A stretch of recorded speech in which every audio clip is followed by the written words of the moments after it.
Orthonormal basis के बाद आगे चलते हैं।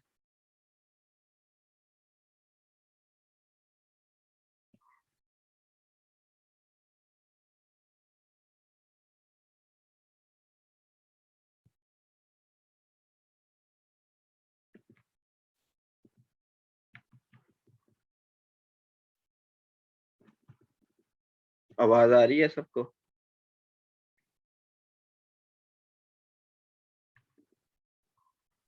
जी सर।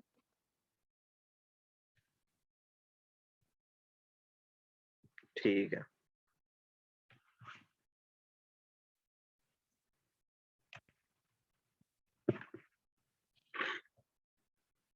अब ऑर्थोगोनल मैट्रिसेस की बात आ गई है। अच्छा, ऑर्थोगोनल बेसिस का नहीं उसने कुछ बताया। तो ऑर्थोगोनल बेसिस आपने करनी है जी इस बुक में से। ये आपके पास आ जाती है, शॉन्स आउटलाइन ऑफ लीनियर अलजेब्रा। ठीक है। दो किस्म की बेसिस तैयार कर सकते हैं ना, एक ऑर्थोनॉर्मल और एक ऑर्थोगोनल। तो चैप्टर 7 में जब आप जाएंगे तो यहाँ पे जाके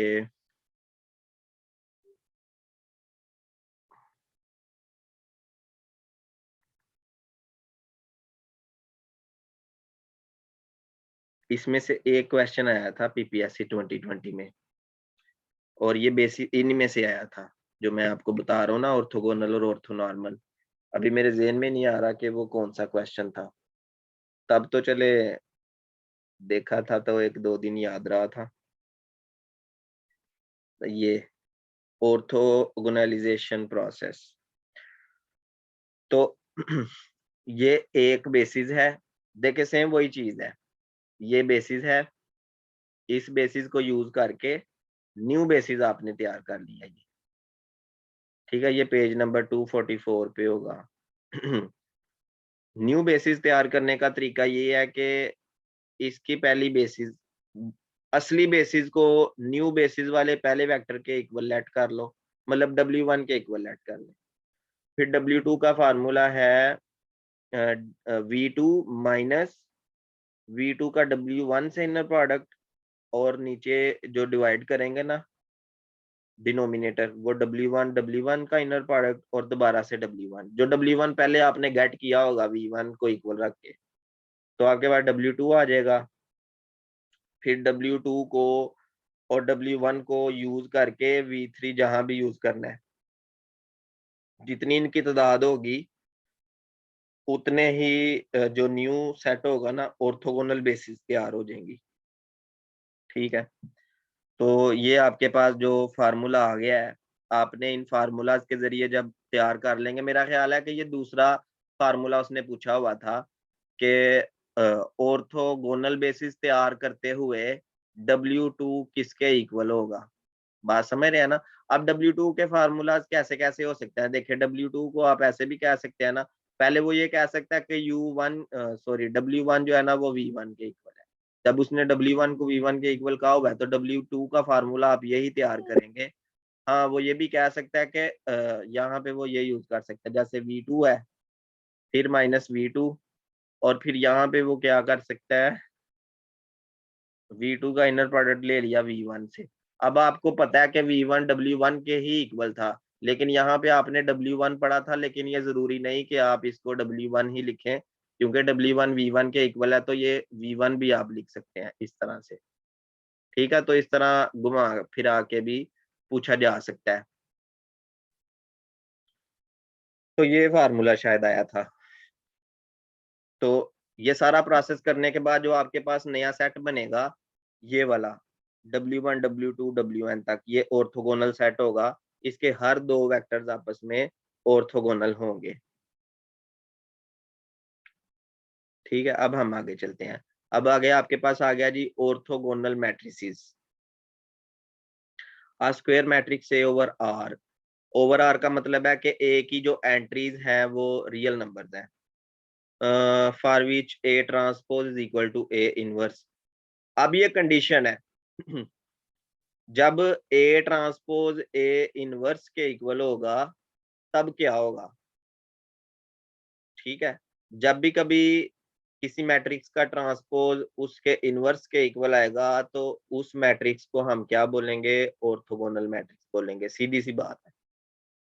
उसके बाद कोई भी ऑर्थोगोनल मैट्रिक्स हो उसकी क्या क्वालिटीज होती हैं, ये बड़ी खास बात है, इंपॉर्टेंट बात है, ठीक है। ये इंटरव्यू में भी, जो लोग इंटरव्यू में जाएंगे उनसे ये सवाल भी पूछा जा सकता है कि ऑर्थोगोनल मैट्रिक्स की जो क्वालिटीज है ना वो बताएं।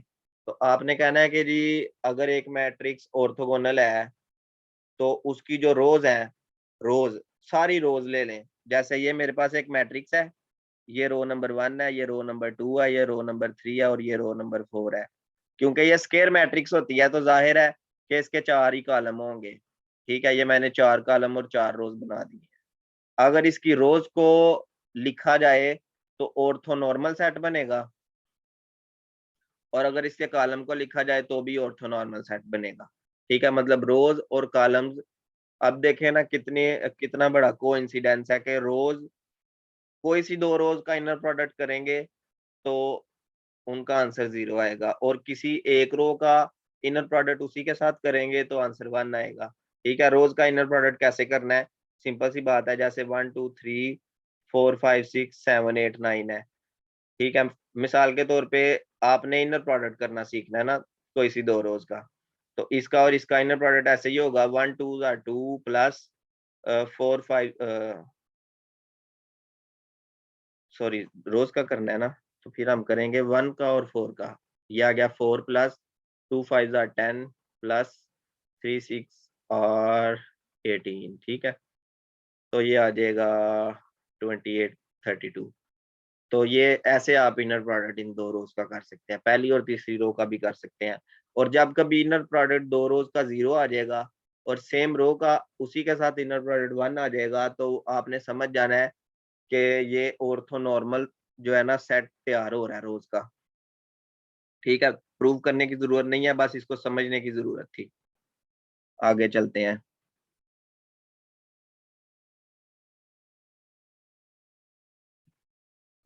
ये जो चीजें है ना ये यूनिवर्सिटी लेवल पे पढ़ी जाती हैं लीनियर अलजेब्रा कोर्स में, जो लोग लीनियर अलजेब्रा का कोर्स लेते हैं। अब ये देखें, ये एक मैट्रिक्स है। अब इस मैट्रिक्स पे सारा कुछ आपने चेक करना है। सबसे पहले इसका ट्रांसपोज करें, ट्रांसपोज करेंगे, पहली रो को क्या बना देंगे, पहला कॉलम cos थीटा माइनस,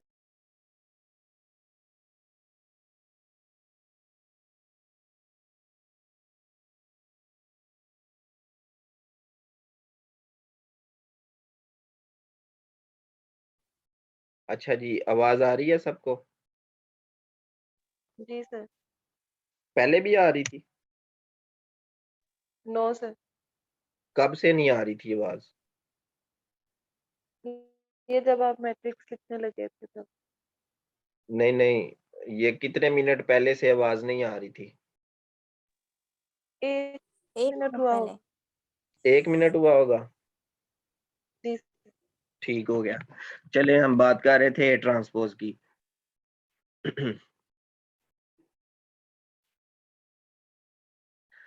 तो दूसरी रो को दूसरा कॉलम बना दिया, साइन थीटा कॉस थीटा और 0, और फिर 0 0 1। अब ए ट्रांसपोज को ए से मल्टीप्लाई करें, जैसे इस एंट्री को इस एंट्री से मल्टीप्लाई किया तो कॉस स्क्वायर थीटा आ गया, और इस एंट्री को इस एंट्री से मल्टीप्लाई किया तो साइन स्क्वायर थीटा आ गया। आप ये समझे कि मैं पहले ए ट्रांसपोज लिखा हुआ है फिर ए लिखा हुआ है, और ये हम कैलकुलेट कर रहे हैं, और फिर इस एंट्री को इस एंट्री से मल्टीप्लाई करें तो 0 आ गया, ठीक है। तो पहली एंट्री जो आएगी ना ये वाली, इसको मैं कट करके 1 लिख रहा हूँ, ठीक है। दूसरी एंट्री आएगी 0, तीसरी आएगी 0, फिर आएगी 0 1 0 और फिर आएगा 0 0 1। आप चेक कर सकते हैं कैलकुलेट करके। तो ये एक आइडेंटिटी मैट्रिक्स बन जाएगी, कहने का ये मकसद है। तो जब A transpose A identity matrix होती है तो जाहिर सी बात है कि A transpose equal A inverse होता है। मतलब ये ए जब दूसरी साइड पे पोस्ट मल्टीप्लाई होगा, पोस्ट मल्टीप्लाई का मतलब है कि इसके राइट साइड पे जब आप लिखेंगे इसको, आई और ए इनवर्स लिखेंगे तो दोबारा से ए इनवर्स आ जाएगा। ठीक है, तो ए ट्रांसपोज जो है वो ए इनवर्स के इक्वल आ गया। अब अगली बात ये है कि आप इस मैट्रिक्स की जो पहली रो है उसका उसी के साथ इनर प्रोडक्ट करें। यहाँ पे ही कर लें, इस एंट्री का cos स्क्वायर थीटा, इस एंट्री का sin स्क्वायर थीटा और इस एंट्री का 0। जब इनको ऐड करेंगे आंसर क्या आ जाएगा? 1, मतलब cos स्क्वायर और ये sin स्क्वायर थीटा और ये, क्योंकि जब आप इनर प्रोडक्ट करेंगे तो इसी वेक्टर को 2 बार लिखेंगे ना। दोबारा यहाँ पे लिख देता हूँ। आपके पास जो वेक्टर बन रहा है वो ये बन रहा है ना, cos theta minus sin theta और 0। तो जब आप v का v से इनर प्रोडक्ट करेंगे तो ये v डॉट v आ जाएगा। तो cos theta into cos theta plus minus sin theta into minus sin theta plus 0 into 0। तो ये हो जाएगा cos square theta plus minus minus plus हो गया sin स्क्वायर थीटा प्लस 0। तो ये 1 प्लस 0 आ गया और ये लास्ट पे आपके पास 1 आ गया। तो v डॉट p 1 आ गया है। जब आप v डॉट u करेंगे तो ऑब्वियसली ये 0 आ जाएगा, जाहिर सी बात है। आप करके देखेंगे पहली 2 रोज का आपस में इनर प्रोडक्ट तो आपको पता चल जाएगा। ठीक है, तो ये एक ऑर्थोनॉर्मल सेट बन जाएगा। किसी का कोई क्वेश्चन हो इसके बारे में? यहाँ पे उसने जस्ट ए ट्रांसपोज और ए को मल्टीप्लाई किया हुआ है, बाकी कंडीशंस चेक नहीं की हुई जो मैंने आपको चेक करके बताई हैं। इसी तरह से आप इसको खुद भी चेक कर सकते हैं, इसमें कोई परेशानी वाली बात नहीं है। ठीक है सर, वो ऑर्थोनॉर्मल सेट बनेगी और ऑर्थोगोनल बनेगा? ऑर्थोनॉर्मल, देखें मैंने जो थ्योरम पढ़ा था ना, जो थ्योरम पढ़ा था उसमें क्या था, ए खुद क्या होगी, अगर इस कंडीशन को एक मैट्रिक्स ए सेटिस्फाई करेगी तो मैट्रिक्स का क्या नाम होगा? ऑर्थोगोनल। मैट्रिक्स ऑर्थोगोनल ऑर्थोगोनल होगा सर। होगी लेकिन उसकी रोज और कॉलम ऑर्थोनॉर्मल होंगे। बात समझ आई है? जी सर, जी सर। ये मैं कहना चाह रहा हूँ। और जी सर उनका जो इनर प्रोडक्ट जो आएगा 1 और जो हाँ 0 हाँ आ रहा है सर जी, हाँ हाँ सर वो ऑर्थोनॉर्मल की कंडीशन ही है ना सर? हाँ हाँ, मैं आपको दोबारा बता देता हूँ ना। जी जी, मैं आपको बता देता हूँ। ये देखें कि आपके पास एक vector inner product space V है, उसका एक सबसेट आप ले रहे हैं। इस सबसेट के अंदर आप कुछ वेक्टर्स लिखे हुए हैं, इनमें से आप 2 वेक्टर ले लें। एक पहला वेक्टर ले लें, एक दूसरा ले लें, एक u1 ले लें, एक u2 ले लें। ठीक है, तो जब आप इस खास सेट में डिफरेंट वेक्टर का इनर प्रोडक्ट करेंगे 0 आएगा, सेम वेक्टर का करेंगे तो 1 आएगा। चाहे u2 का कर लें u2 के साथ तो हमेशा 1 आएगा। इसका मतलब है कि ये जो खास सेट था ये ऑर्थोनॉर्मल सेट है। ठीक हो पता गया है क्या, सर। लोग इस नाम को सुनते ही ना इसको ऐसे इग्नोर करना शुरू कर देते हैं। तो जब लोग इसको इग्नोर करना शुरू कर देते हैं ना तो वहां से फिर कम्प्लेक्सिटीज पैदा होती हैं, कंसेप्ट जो है वो फिर माइंड से भागना शुरू हो जाते हैं। तो इसलिए मैं बार बार इसका नाम ले रहा हूँ कि आप इस नाम को सुने और आपको फौरन से पता चल जाए कि इसको ये कहते हैं, हमने पढ़ा था कभी। ठीक है, बाकी यस परेशानी सर, समझ आ गया। बात। और कोई क्वेश्चन हो किसी का? अभी क्लियर कर लेते हैं। उसके बाद आप किसी एक रो के जरिए, सिर्फ एक रो के जरिए, अब इस रो में कितनी एंट्रीज है कोई बता सकता है? 3 3 नहीं है 3 सर जी। एंट्रीज है। तो इसका मतलब है कि आने वाली मैट्रिक्स के 3 कॉलम होंगे और 3 रोज होंगी। जितनी एंट्रीज होती है ना किसी एक वेक्टर में, अगर उसकी ऑर्थोगोनल मैट्रिक्स आपने बनानी है, आपको इतना तो पता है ना कि ऑर्थोगोनल मैट्रिक्स हमेशा एक स्क्वायर मैट्रिक्स होती है। सर वो जब ट्रांसपोज लेंगे तो वो बन जाएगा 3 रोज। नहीं नहीं नहीं नहीं, आप मेरी बात नहीं समझे। वो ये कहना चाहता है, जैसे ये देखें, आपने भी एग्जाम्पल 13 की है ना, मैं इसको थोड़ा सा क्लियर कर देता हूँ। ये आपके पास एग्जाम्पल 13 है, सही है। अब मेरा आपसे ये क्वेश्चन है कि आपने इस मैट्रिक्स को तैयार करना है, ठीक है, इस मैट्रिक्स को बनाना है। अगर आपको सिर्फ मैं पहली मैट्रिक्स दूं, पहली रो दूं, दूसरी और तीसरी रो ना दूं, ठीक है, बात समझ रहे हैं जी सर। कि आपने जस्ट पहली रो को यूज करना है। पहली रो में 3 एंट्रीज हैं, आपने यहां से अंदाजा लगाया कि अगर 3 एंट्रीज हैं तो जो आने वाली मैट्रिक्स होगी वो 3/3 होगी जरूर, क्योंकि मैट्रिक्स ए का ऑर्डर हमेशा जो होता है ना, ये स्क्वायर मैट्रिक्स होती है, तो स्क्वायर मैट्रिक्स में नंबर ऑफ रोज और नंबर ऑफ कॉलम सेम होते हैं। तो अगर पहली रो में 3 एंट्रीज हैं, इसका मतलब है दूसरी रो में भी 3 एंट्रीज होंगी और तीसरी रो में भी 3 एंट्रीज होंगी और 3 ही कॉलम होंगे इसके। तो यहाँ पे हमें जो है ना रो नंबर 1 गिवन है, पहली रो, फर्स्ट रो किसी ऑर्थोगोनल मैट्रिक्स की।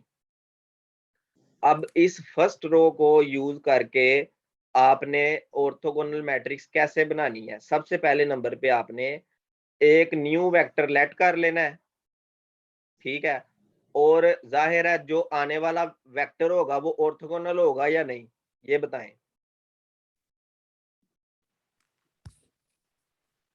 ऑर्थोगोनल मैट्रिक्स में जो 2 रोज होती हैं वो ऑर्थोगोनल भी होती हैं और ऑर्थोनॉर्मल भी होती हैं। सर ऑर्थोनॉर्मल भी स्क्वायर मैट्रिक्स होगा? नहीं, मैं कुछ कह रहा हूं ना, आप कुछ कह रहे हैं। मैं ये कहना चाह रहा हूं कि ये मेरे पास एक मैट्रिक्स है, दोबारा से सुने, ये इसकी पहली रो है, ये इसकी दूसरी रो है, ये इसकी तीसरी रो है, ठीक है, ये पहला कॉलम है, ये दूसरा कॉलम है, ये तीसरा कॉलम है। अगर पहली रो गिवन हो, ठीक है, ये मैट्रिक्स ऑर्थोगोनल है। थ्योरम के मुताबिक एक मैट्रिक्स ऑर्थोगोनल कब होती है, एक बार इसको भी पढ़ें, जो भी स्टूडेंट बोला था ना वो इसको पढ़े कि जब मैट्रिक्स ए ऑर्थोगोनल होगी तो उसकी रोज क्या होंगी।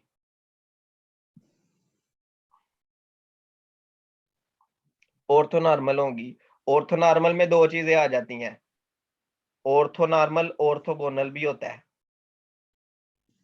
और इसके साथ साथ जो इनर प्रोडक्ट होता है ना यू और वी का, सॉरी यू और यू का सेम का, वो 1 होता है।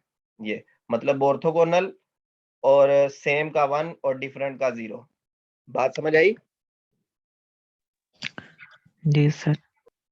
ठीक है, तो अब मेरा ये क्वेश्चन है कि अगर ये दूसरी रो यहाँ पे पड़ी हो तो इस रो का पहली रो के साथ डॉट प्रोडक्ट क्या होगा। डिफरेंट रोज है, डिफरेंट रोज, डिफरेंट रोज है, मैं कह रहा हूँ डिफरेंट रोज है। सॉरी 0। हाँ जी, सर 0 आएगा। 0 आएगा, डिफरेंट होंगी तो 0 आएगा। तो W2 की एंट्रीज पड़ी हुई है यहाँ पे दूसरी रो की जगह पे, तो इसको XYZ लेट करके अकॉर्डिंग टू फार्मूला जो हमें पता है।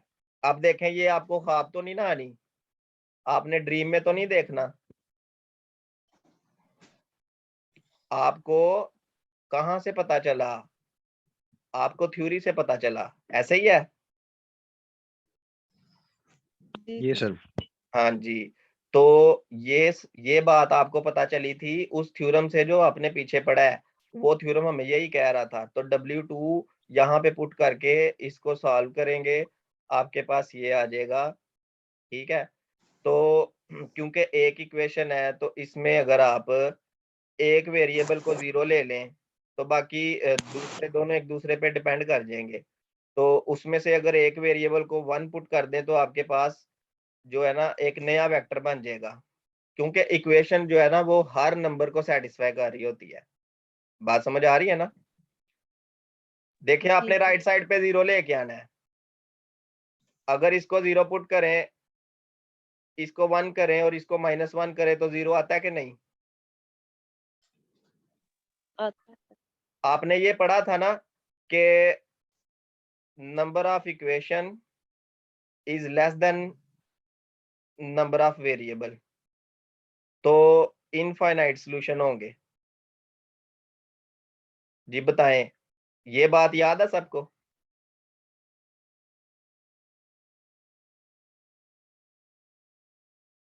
जी सर। ठीक है। एक बंदा कहता है जी मैंने 0 1 -1 पुट नहीं करना। एक बंदा कहता है मैं x को ले लेता हूँ 0, y को ले लेता हूँ 2 और z को ले लेता हूँ -2। अच्छा, इनको पुट करे जरा, इसमें 0 आता है कि नहीं? x की जगह पे 0 जी सर आता है। आता है। इसका मतलब है कि एक तो हमें सोल्यूशन मिल गया ना 0 1 -1, एक मिल गया 0 2 -2। इस तरह हमें बहुत से सोल्यूशन मिल जाएंगे। जैसे x को आप ले लें 0, y को ले लें 3 और z को ले लें -3। लेकिन कहने का ये मतलब है y हमेशा एक दूसरे का, y और z हमेशा एक दूसरे का इनवर्स होंगे, एडिटिव इनवर्स होंगे। तो चले अब मान लेते हैं कि आपको W2 मिल गया इन फॉर्म ऑफ नंबर्स। अब W2 जो है वो इसको नॉर्मलाइज करना है। नॉर्मलाइज करने का प्रोसेस ये होता है कि अगर आप W2 को नॉर्मलाइज करना चाहते हैं तो जो नया वेक्टर आप लेके आएंगे ना V2, वो आप करेंगे W2 ओवर W2 नॉर्म। ये इस प्रोसेस को कहते हैं कि हम W2 को नॉर्मलाइज कर रहे हैं। ये क्वेश्चन भी आपका बन गया। लेट्स से कि हम नॉर्मलाइज कर रहे हैं, normalising a vector, normalising a vector U is U over U norm. ये होता है, मतलब यूनिट वेक्टर फाइंड कर रहे हैं। असल में नॉर्मलाइजिंग किसी वेक्टर का फाइंड करने का मतलब ये होता है कि हम यूनिट वेक्टर फाइंड कर रहे हैं। बात समझ आ गई? तो इसी तरीके से आप W3 यस फाइंड सर। कर लेंगे तो आपके पास एक न्यू मैट्रिक्स बन जाएगी 3 by 3 ऑर्डर की। अब वो जो मैट्रिक्स बनेगी नॉर्मलाइज करने के बाद, जो नया W3 आएगा उसको भी नॉर्मलाइज करना है, तो ये एक खास मैट्रिक्स बन गई।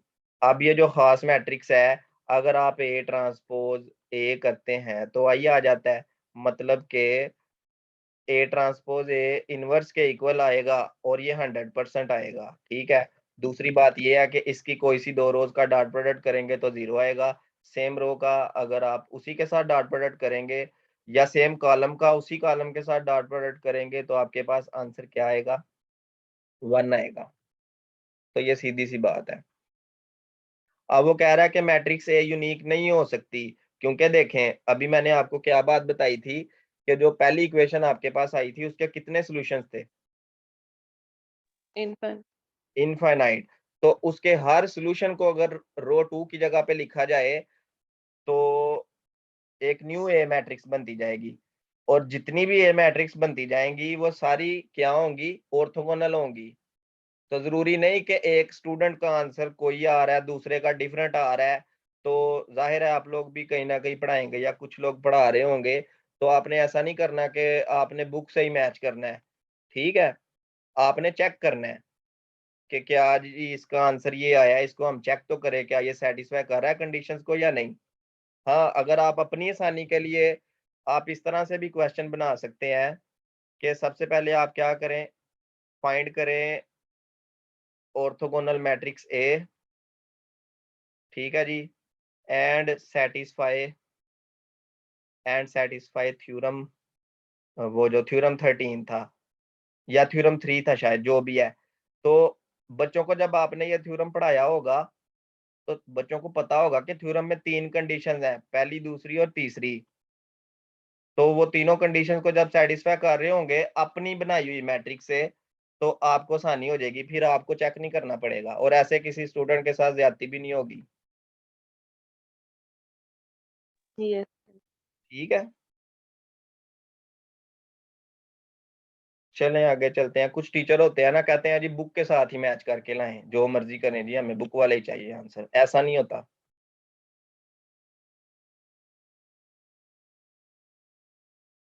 अभी एक्सरसाइज भी आप देख लिया करें, एक्सरसाइज में कुछ क्वेश्चंस बने होते हैं। कह रहा है कि कोई भी मैट्रिक्स अगर ऑर्थोगोनल हो तो उसका डिटर्मिनेंट या 1 आता है या -1 आता है, ये भी याद रखना है। ये मल्टीपल चॉइस के तौर पे आप देख लें। इसी तरह इस तरह के जो भी क्वेश्चंस बने हुए हैं ना, जनरल क्वेश्चंस, ऐसे क्वेश्चन को कहते हैं जनरल क्वेश्चन, कि ऑर्थोगोनल मैट्रिक्स का हमेशा डिटर्मिनेंट 1 आता है या -1 आता है, इसके अलावा कोई और आंसर नहीं आता। तो उस थ्योरम में आप चौथा पॉइंट ऐड करके तो बच्चों को पहले ही बता सकते हैं कि determinant of A is equal to 1 और -1। ठीक है, तो ये 4 पॉइंट हो गए उसी थ्योरम के,